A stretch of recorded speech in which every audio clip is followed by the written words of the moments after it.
Shri Venkateswara gold తాకట్టులో ఉన్న మీ బంగారాన్ని విడిపించి కొనబడును.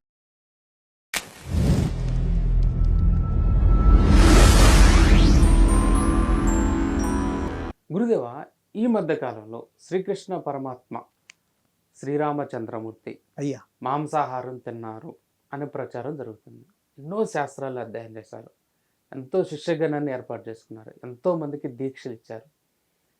ఇంత భగవంతుడు సేవ చేసిన మీరు దీని గురించి వివరణ ఇవ్వండి. వివరణ అంటే ఆ సాక్షాత్ భగవత్ స్వరూపులు తిన్నారు అని కొంతమంది అంటూ ఉన్నటువంటి మాధ్యమాల్లో వస్తోంది. అది సత్య అసత్యాలకు అతీతంగా ఉండే చర్చ. భగవత్ స్వరూపులు మరి స్వీకరించారో లేదో మరి మా అనుభవంలో ప్రత్యేకంగా అవగాహనలో లేదు. మేము భగవంతుడి దృష్టిలోనే చూస్తాము. ఆ పూజల్లో వాటిలో కొంతమంది మాంసాహారాలు కూడా ఇచ్చినట్టుగా కొంతమంది కొన్ని ప్రాంతాల్లో అలవాట్లు ఉన్నాయి, బలులు కూడా ఉన్నాయి.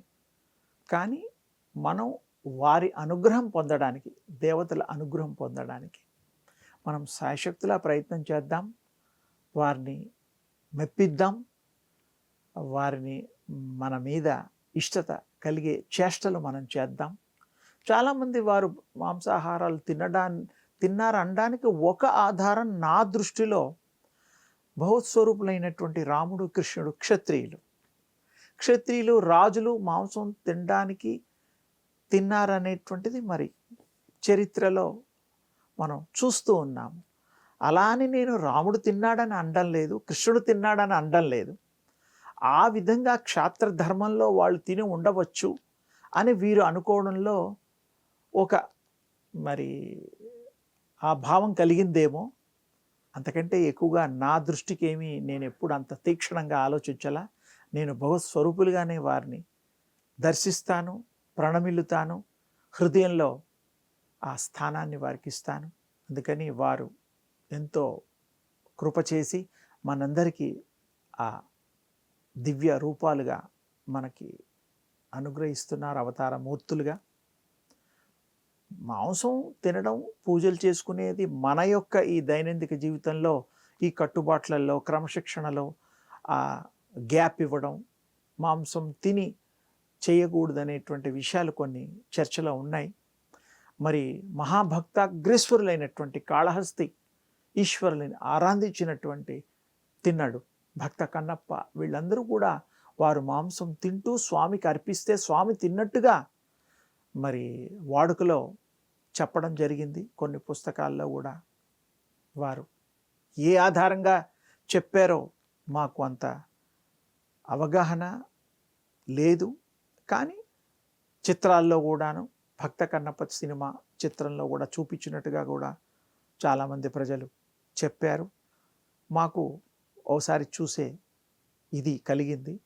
అందులో ఆ స్వామికి వేటకెళ్ళేటప్పుడు కన్నప్ప ఆహారం కోసం బయలుదేరి 2 కుందేళ్ళు దొరికితే ఒక కుందేళ్ళని స్వామివారికి అర్పించినట్టు, స్వీకరించినట్టుగా ఆ చిత్రంలో చూపించడం జరిగింది.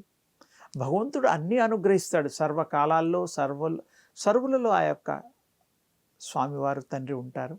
వారు ఆ కోరిక తీర్చినట్టుగా మరి ఆ యొక్క కొంత చరిత్రలు కూడా ఉన్నాయి. అలాగే ఇంకా ముందు కూడా ఎంతోమంది అర్పణ చేసినట్టుగా కూడా కొన్ని విశేషాలు చెప్పడం, కొంతమంది అనుగ్రహ భాషణాల్లో కూడా చెప్పడం జరిగింది. ఏది ఏమైనా ఆ మాంస ఆహారం తీసుకున్న వాళ్ళు కూడా దైవ పూజకి అర్హులే.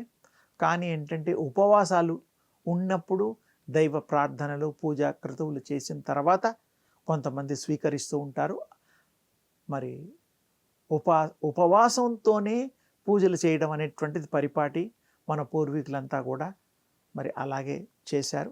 తర్వాత వారికి ఇష్టం వచ్చిన ఆహారాలు తిన్నారు, అది వేరే విషయం. అది ఏం తిన్నారో అనేటువంటిది నిర్ధారణ కాదు. కానీ సాత్వికమైనటువంటి ఆహారం తిన్నట్టుగా కొంత తెలుసు. కొంతమంది మరి రుచులకు అలవాటు పడ్డవాళ్ళు, మరి ఆటవికులు కానీ రకరకాల ట్రైబల్స్ కానీ ఆ దేవుడికి కూడా మరి మాంసాహారాలు పెట్టి స్వామివారి ప్రసాదంగా తీసుకున్నట్టుగా కొండ ప్రాంతాల్లో ట్రైబల్స్ అలా ఇలా అంటాం కదా, హిమాలయాల్లో అటు ఇంకా లోతైన అడవులు ప్రాంతాల్లో వాళ్ళకి మనకుండే ఈ నాగరికత ఈ ఆలోచనలు ఉండవు. వాళ్ళవన్నీ వేరే పద్ధతులు, వాళ్ళు వేరే ఆలోచనలు. అమీబా, అహోబా అలాంటి సూర్య భగవానుడికి కూడా ఆర్ఘ్యం వాళ్ళ పద్ధతుల్లో ఏది ఉంటే అది పెట్టి వాళ్ళు ప్రసాదంగా చేసి తినేవాళ్ళట. చాలా అదొక పెద్ద థీసెస్. సో అది ఎంత చెప్పుకున్నా ఏదో కొన్ని విషయాలు ఉంటూనే ఉంటాయి. ఎవరికి భగవంతుడికి ఇష్టమో వారికి ఎంత నిష్టగా ఉండాలనుకున్న వాళ్ళు ఉండొచ్చు. ఉపవాసంతో పూజలు చేస్తే మాత్రం ఫలితం ఎక్కువగా ఉంటుందనేటువంటిది మా అనుభవంలో ఉండే మాటలు. దేవుడి పూజలు ఎవరు కూడాను మరి అలాంటివి తిని పూజలు చేసినట్టుగా భయపడతాం కూడా మనం. ఊళ్ళల్లో కానీ ఎక్కడైనా కానీ ఆహారాలు తిని పూజలు చెయ్యం జనరల్గా. పూజాంతరం అది వేరే విషయాలు, అది వారి వారి పూర్వ ప్రచారంలో వాళ్ళ ఇంటి ఆనవాయితీ ప్రకారంగా కూడా ఉంటూ ఉంటుంది. అందుకని వాటిని గౌరవించాలి. ఎవరిని మనం తోలనాడడానికి కానీ ఆక్షేపణ చేయడానికి కానీ లేదు. వారి పూర్వీకులు ఇచ్చినటువంటి పరిజ్ఞానాన్ని, పరంపరని, పూజా విధానాల్ని ప్రపంచవ్యాప్తంగా కొండ ప్రాంతమే కాదు మన ఈ యొక్క సంఘంలో ఉండేటువంటి మనం కూడా కొన్నిటికి అలవాటైపోయి అలా మన పూజల యొక్క ఆచారాల యొక్క మనం కాపాడుకుంటూ చేస్తూ ఉన్నాం. కాబట్టి అది ఎంటీ స్టమక్ లాగా ఉంటూ చేసే వాటికి ప్రత్యేకత ఉన్నది. అది మీరు దృష్టిలో పెట్టుకోండి. నేను మీకు పూర్తి అవగాహన ఈ విషయంలో కొంతవరకే ఇవ్వగలిగాను. ఎందుకంటే నాకు ఉన్న సమాచారాన్ని బట్టే నేను ఇవ్వగలుగుతాను. అది సత్యాన్ని మనం మాట్లాడుకోవాలి, ధర్మాన్ని మనం కాపాడాలి. అందుకని మీ యొక్క మనస్సు యొక్క నిర్ణయాలు, తర్వాత సాంప్రదాయాలు, పూజా విధానాలు పద్ధతిగా పాటించిన నాడు మనకి పద్ధతిగా అన్నీ మరి కలుగుతాయి. మనం వారి కృప పొందచ్చు. మాంసాహారాలు కూడా దైవభక్తులు ఉన్నారు, మరి దైవారాధన చేసేవాళ్ళు కూడా ఉన్నారు, కాదనలేము. కానీ నియమ నిబంధనలు ఉన్నాయి.